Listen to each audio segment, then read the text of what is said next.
Hola a todos, muy bienvenidos a este nuevo Región F, este programa maravilloso que hacemos en conjunto entre la Escuela de Comunicaciones y Periodismo de la Universidad Adolfo Ibáñez. Soy Chile y el diario La Estrella de Valparaíso.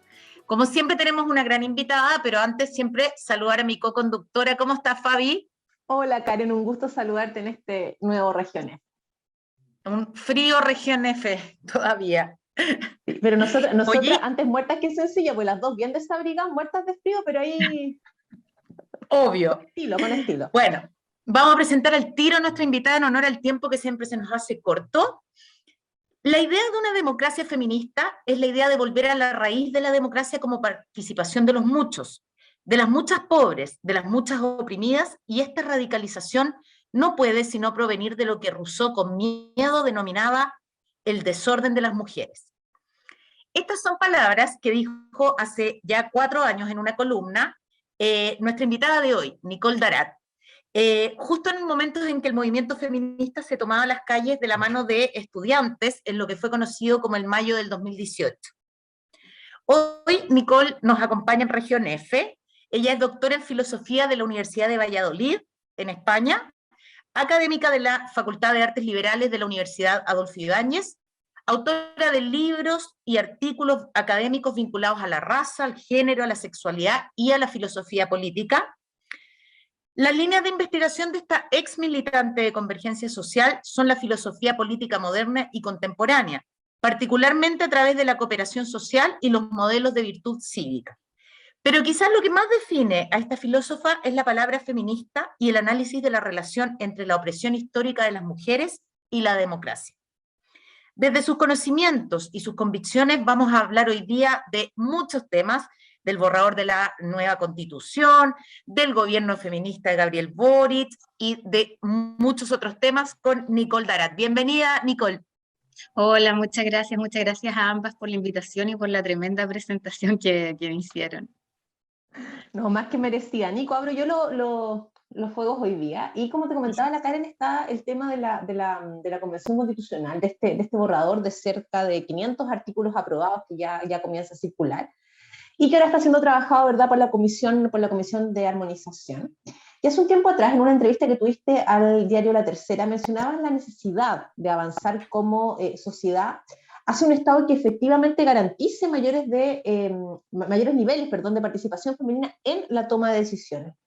¿Sientes que cumplió con este rol la Convención? ¿Y cuáles dentro de las disposiciones que has podido quizás ver en estos días, cuáles son las que tú más destacas? Perfecto. Sí, gracias por la pregunta. A ver, sí, yo creo que se ha avanzado un montón. Se ha avanzado un montón. La Convención Constitucional es probablemente el espacio más interesante como de experimentación e imaginación política que tenemos, ¿no? Todas sabemos ya que la paridad y la inclusión de pueblos originarios es un tremendo avance, ya sea que esta constitución sea como única o al menos el proceso constituyente único en el mundo. No hay que olvidar también alguna deuda por ahí que no es menor, que es la exclusión del pueblo tribal afrodescendiente, ¿no? Que fue algo que no se logró conseguir en un escaño reservado para el pueblo tribal afrodescendiente, pero eh, respecto de lo que es paridad y de lo que es la inclusión de los pueblos originarios, el proceso constituyente como tal es un tremendo avance y eso es súper importante, que ese es un logro del movimiento feminista. Recordemos que salieron efectivamente grupos feministas a la calle a exigir la paridad, ¿no? Y hay en paralelo en la academia un rol súper importante que cumplió la red de politólogas, o sea, se dio un ensamblaje súper interesante entre el movimiento social en la calle y las académicas, que fueron las que propusieron también este mecanismo de cebra que se le llamó, que era para garantizar la paridad, que al final sabemos que terminó como beneficiando a más varones que mujeres en un número pequeño, pero fue súper interesante que el resultado fue eso, si lo ponemos como en términos binarios, terminó favoreciendo más a varones que mujeres. Eh, y, y bueno, algo de lo que tú mencionabas, Fabi, sobre la participación, ¿no? También implicó que los partidos pusieran buenas cartas de mujeres. ¿no? O sea, implicó que pusieran buenas cartas de mujeres, que se preocuparan por ellas, porque una cuestión en la que siempre insistimos no es solamente que agreguen mujeres, sino qué pasa una vez que ya están en las listas, ¿no? Las vamos a poner en distritos donde sean competitivas, las vamos a apoyar, ya sea materialmente, pero también apoyarlas en términos de capacitación para hablar en público. Ustedes que son periodistas saben que esa cuestión tiene una técnica, que muchas veces las mujeres, por cuestiones del sexismo en la educación, y por nuestra propia como, reticencia también a ocupar espacios de visibilidad pública, tenemos menos desplante, menos capacidad para hablar en público, menos trayectoria política que los varones, etcétera. Todas esas cuestiones pesan a la hora de presentar una candidatura. Entonces, con la presión de la paridad, los partidos se pusieron las pilas, las listas de movimientos sociales también se pusieron las pilas de presentar buenas cartas de mujeres, ¿no? De apoyarlas materialmente, de apoyarlas en términos de capacitación, de apoyarlas también en términos de ponerlas en distritos donde pudieran ser competitivas, ¿no? O sea, yo creo que eso fue algo que se notó y el resultado fue el que se dio. Si lo comparamos, por ejemplo, con lo que pasó con las elecciones anteriores de 2017, donde había paridad en las listas parlamentarias, Claro. por ejemplo. Fue más ¿No? O bien sea, un como que había, maquillaje, podríamos decir. claro, claro, porque ahí tenés la diferencia entre una paridad de entrada y una paridad de resultados, ¿no? Lo que había en la lista parlamentaria era paridad de entrada, o sea, las listas tienen que ser paritarias, no todas cumplieron y no pasó nada. O sea, no todas cumplieron. Perdón, y era una paridad súper mentirosa, porque en el fondo muchos partidos rellenaban para cumplir con la ley, rellenaban con candidatas que, o sea, había, de hecho acá en Valparaíso teníamos una candidata de 87 años, súper amorosa, nosotros la entrevistamos, Estuvo en pero, Región F, sí. pero era cero posibilidad de ser electa, digamos. Claro, y probablemente sin la capacidad para ir a hacer campaña a terreno, ¿no? Ahora también el contexto de la pandemia posibilitó que muchas personas, incluso las listas independientes que tenían menos recursos, pudieran hacer campaña de forma no tan costosa a través de redes sociales, ¿no?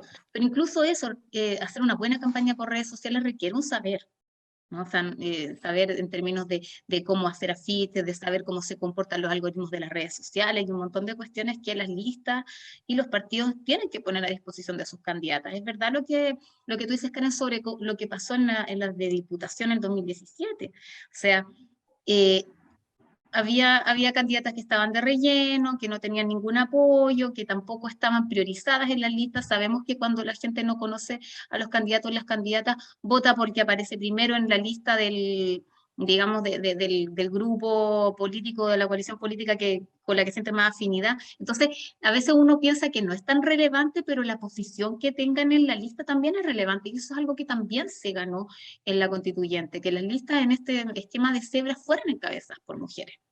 Entonces, Nico, en este mismo sentido, estamos iniciando, ya lleva poco más de 2 meses, el gobierno de Gabriel Boric, que entró con harto simbolismo en el tema feminista, o sea, de partida con un gabinete donde la mayoría son mujeres, lo cual es histórico, nunca antes se había dado. Hay una foto muy decidora que salió en medios, que salía el primer gabinete de Elwin y el gabinete de Boric, y era impresionante la diferencia.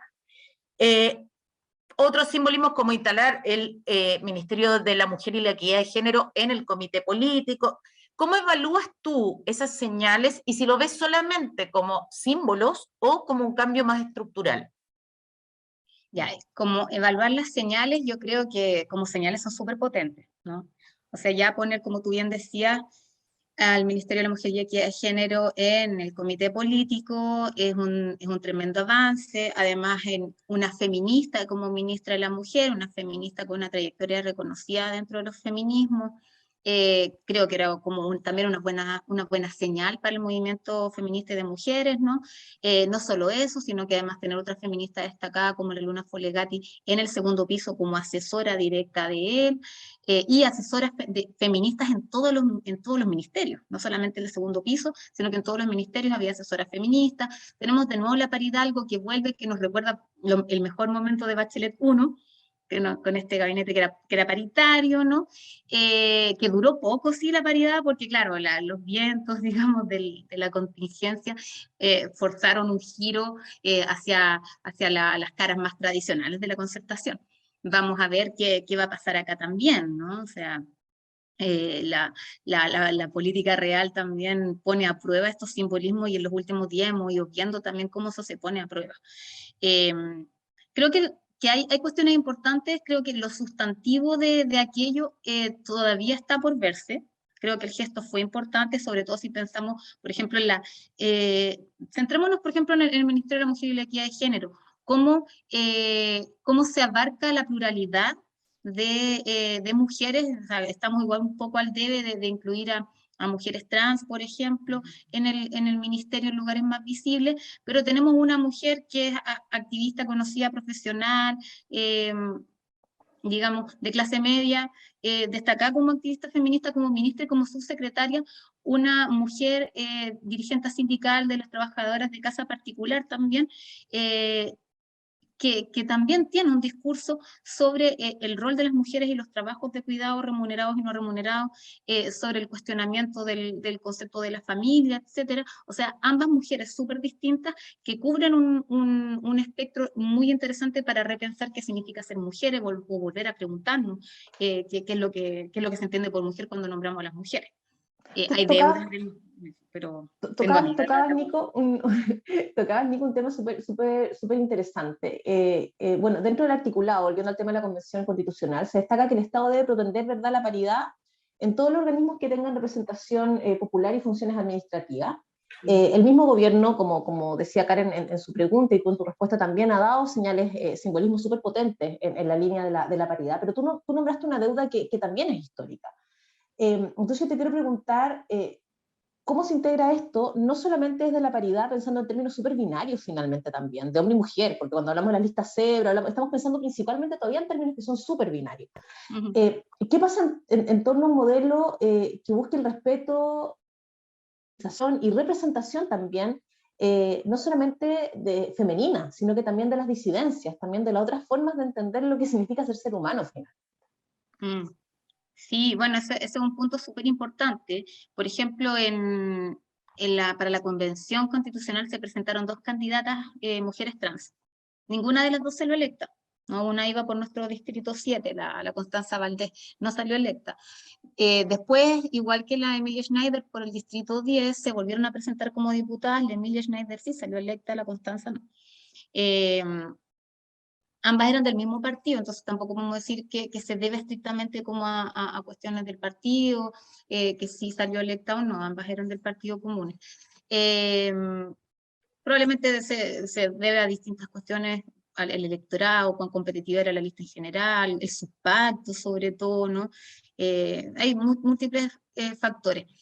Ahora, sí, las mujeres trans afortunadamente ahora tienen una representación gracias a la presencia de Emilia Schneider en el Congreso. También es algo súper relevante, es un hito histórico. También tenemos una bancada disidente, ¿no? O sea, una bancada de hombres gays, chicas lesbianas, bisexuales, la Emilia Schneider, que es una mujer trans. Creo que hemos estado avanzando en eso, ¿no? Ahora, de nuevo, hay que preguntarse la deuda siempre antes, ¿no? Ir un paso atrás. ¿Qué se requiere para que una mujer trans o una persona de las disidencias sexuales logre ganar, ¿no? O sea, obviamente uno dice, ay, pero es que la gente vota libremente, sí, pero también hay cosas que se pueden hacer entre medio, ¿no? ¿Cuánta plata le ponemos a esa candidatura? ¿Cuánta disponibilidad? Y ahí también influye como la transfobia, la homofobia o la bifobia, lo que sea, ¿no? Influye cuál es la disponibilidad de las militancias para desplegarse en el territorio para ir a volantear. Son pegas súper chicas, pero al final hacen la diferencia. ¿Tienes o no tienes a los y las militantes para volantear?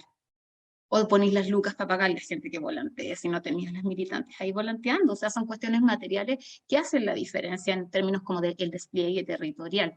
Luego, ¿cuánto compromiso hay de las directivas de los partidos en apoyar estas candidaturas, o se les va a poner cuesta arriba y van a tener que luchar el doble, ¿no? O sea, resistir ataques dentro de sus mismos partidos que se supone que las tienen que apoyar o les tienen que apoyar. Entonces, ahí hay hartas barreras previas antes de alcanzar la representatividad. Por eso no se trata solo de agregar mujeres, agregar disidencia, sino de cómo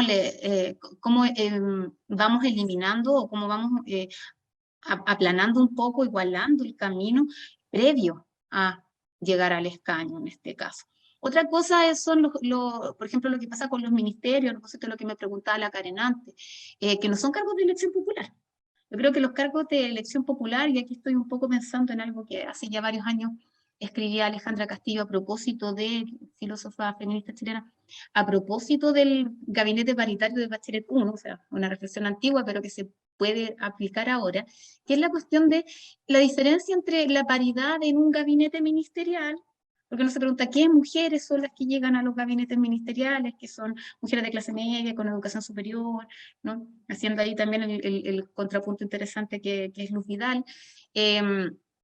Pero una cuestión es las mujeres que llegan a los cargos de confianza, ¿no? Pues mujeres y disidencias que llegan a los cargos de confianza, y la otra es las mujeres y disidencias que llegan a los cargos de elección popular, ¿no? O sea, hay mucha mayor posibilidad de pluralidad en términos interseccionales como de raza y clase, además del género y la, digamos, y la orientación sexual. Hay mucha mayor posibilidad de pluralidad en los cargos de elección popular que en los cargos de confianza, ¿no? Porque los cargos de confianza igual reproducen un poco los equilibrios de poder dentro de los partidos y de las múltiples coaliciones que encontramos acá. Entonces, no hay que descuidar también lo otro, ¿no? Nico, pero a propósito de lo que tú mencionabas, precisamente en lo que pasó con las elecciones, Constanza Valdés, que no sale electa, Emilia Schneider, que sí, tú adscribes, según lo que hemos visto dentro de las corrientes del feminismo, a la corriente materialista, ¿cierto? Que dice que el capitalismo y el patriarcado son puntos centrales para entender la opresión hacia la mujer. Y aquí mi pregunta, a partir de lo que hablabas del tema de las elecciones, ¿puede una constitución realmente hacer cambios o generar cambios en esta línea? Porque también hay un tema cultural súper arraigado, muy generacional también. Las nuevas generaciones vienen quizás más seteadas o más abiertas de mente. Pero hay un tema cultural súper potente en Chile. ¿Es suficiente la nueva constitución?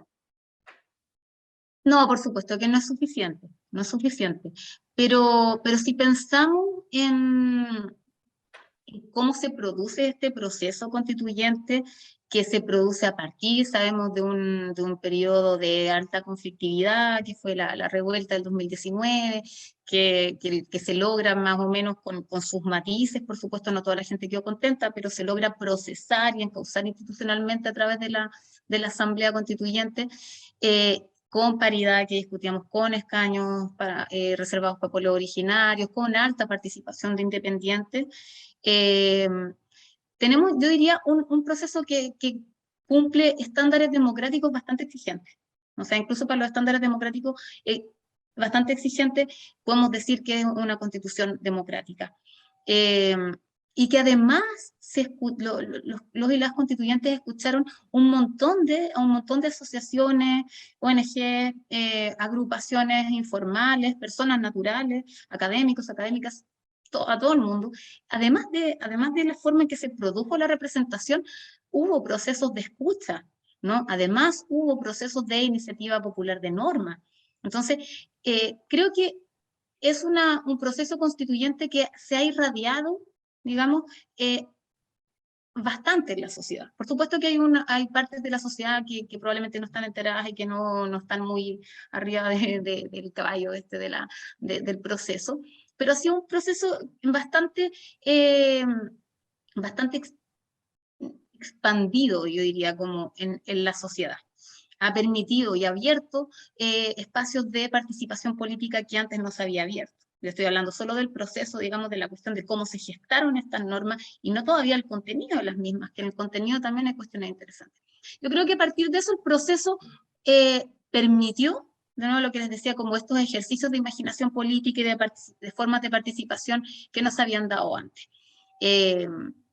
Luego tenemos, si pensamos en el contenido de las normas, las normas, claro, no es una constitución, son como las reglas muy generales del juego por las que se tiene que regir una sociedad, digamos, pero posibilitan, ¿no?, una implementación a través de la ley, que esa implementación va a ser lenta, por supuesto. No se trata de que las leyes puedan de un plumazo cambiar la cultura de las personas, eso es evidente, ¿no? Eso es evidente. y una podría pensar que la estabilidad de las mismas, y podemos pensar que a la larga la estabilidad de la Constitución, o si la Constitución logra re, reconstruir, reponer, si se quiere, una cohesión social, que era lo que se daba un poco o cuya pérdida se acusaba durante la revuelta. Si la Constitución logra hacer eso, es porque va a ir produciendo, ¿no? O dando cuenta también. Yo creo que es un poco eso. O sea, en parte es un llamado a producir un cambio cultural, y en parte da cuenta también de un cambio cultural. Y hay algunas cuestiones que están ahí, en el entre, y que producen fricciones, como por ejemplo el principio de la solidaridad, ¿no? O sea, se define que el Estado es solidario, ¿no? Y eso produce fricciones, porque claro, tenemos un deseo de solidaridad, pero también tenemos una subjetividad que ha sido construida a partir un poco del juego de sálvate tú misma, ráscate con tus propias uñitas, y que ha sido también producto de años de abandono, entonces, de estado subsidiario, de capitalización individual en todos los aspectos de la vida, ¿no? Entonces, este principio de solidaridad, por supuesto que se fricción, saca chispa, creo que puede ser explotado por quienes no quieren que se apruebe la Constitución, porque no es fácil, ¿no? Ahí hay un punto interesante. A mí me parece que hay un punto importante desde el punto de vista, si distinguimos entre cuestiones de redistribución y cuestiones de reconocimiento, esta es una distinción que hace Nancy Fraser. En las cuestiones de redistribución, probablemente el punto de fricción es la cuestión de la solidaridad. ¿Somos realmente solidarios? ¿Se puede simplemente la Constitución decir que somos solidarios y al momento nos vamos a convertir en personas solidarias? ¿Cómo choca eso, ¿no? Y ahí puedes ver que eso se refleja en la cuestión de la salud y en la cuestión de las pensiones como caballitos de batalla, digamos, ¿no? Porque la cuestión de la salud y las pensiones supone, para su legitimidad, digamos, en términos ciudadanos, que somos personas solidarias, que Chile es una república solidaria, tal como lo define la Constitución. Somos las ciudadanas, los ciudadanos y las ciudadanas solidarias. Eso también es algo que está por verse. Y en términos de reconocimiento, por supuesto que están las cuestiones, podríamos decir, de género, de géneros en plural también, que nos van mostrando, que van dando cuenta en parte de cambios, pero también son cambios que han sido empujados por sectores que están particularmente movilizados y que son particularmente conscientes de estas opresiones, ¿no? Lo mismo pasa con el reconocimiento constitucional de los pueblos originarios, ¿no? O sea, está empujado por sectores que son más conscientes, está empujado por sectores que probablemente tienen obviamente algo que ganar y algo que perder respecto a esta cuestión, es decir, está empujado por las mujeres disidencias y por los pueblos originarios. Pero no solamente por personas que pertenecen a estos grupos, ¿no? Sino de nuevo por personas conscientes. ¿Cómo logramos hacer que esa conciencia irradie en la sociedad? Es una tarea importante, ¿no? O sea, la mera declaración no va a hacer que el cambio Nico, cultural. y respecto justamente a ese mismo Fabi, punto. no me odies, pero el tiempo se nos acabó hace 2 minutos, así que ¿En vaya con la serio? última pregunta, cortito, Nico, cortito, para que cerremos. He hablado mucho, lo siento. Sí, no, es que estamos muy entretenidas. No, oye, te tengo que hacer esta pregunta. Te voy a juntar, porque se nos quedaron varias preguntas, Nico, así que voy a tratar de juntar un poco una pregunta que tenía que hacer y otra que tenía que hacer la Karen, pero como feminista, como filósofa, no te puedo dejar de preguntar justamente porque hablabas de los cambios que son culturales, que son estructurales, y cómo en el fondo hacemos que la sociedad, y no solamente quienes, como tú decías, están a la vanguardia, llevando estas peleas, llevando estas luchas por el reconocimiento de las disidencias, por la igualdad, ¿verdad? Permea en la sociedad. ¿Y qué rol le ves tú como filósofa y como feminista al rol de la educación desde la formación escolar, de la educación con perspectiva de género, en un marco donde además sacamos o disminuimos en el currículum ramos como educación cívica, como filosofía, como historia? Entonces, ¿cómo ves tú esto? Y bueno, ahí hay un punto súper importante, ¿no? Volviendo a las cuestiones como de redistribución, está el derecho a la educación, pero también tiene esa otra patita, tenemos derecho a una educación que tiene que ser no sexista. Yo creo que eso es súper importante. La educación, tal como tú bien identificas, está el germen de la posibilidad de que se vayan produciendo esos cambios culturales lentamente en la sociedad, ¿no? Y el hecho de que hablemos de una educación no sexista, y a mí me gustaría plantear la idea de que la educación no sexista es una educación cívica para el nuevo tipo de relaciones entre las personas que componen una sociedad plural. Entonces, dejemos de pensar en la educación cívica como adoctrinamiento, en la ideología de género. Es educación cívica, porque tú puedes decirle a tu hijo, no, aquí existen solo hombres y mujeres y no existe nada más, pero pero tu hijo o tu hija se va a encontrar con gente que no responde a esa binariedad. Y la forma en que reaccione no es un problema de tu familia, es un problema de la sociedad. Entonces, la educación no sexista es educación cívica. Y es fundamental, de nuevo, para darle viabilidad ciudadana, legitimidad a esta nueva constitución. Nico, te quiero dar las gracias por tu generosidad, como dice la Fabi siempre, por tu tiempo. Fabi, gracias también por estar acá hoy día. Y a todos los que nos están viendo, mandarles un gran abrazo y nos vemos en 2 semanitas más. Chau, chau. Gracias. Chao, chao, que estén bien. Chao.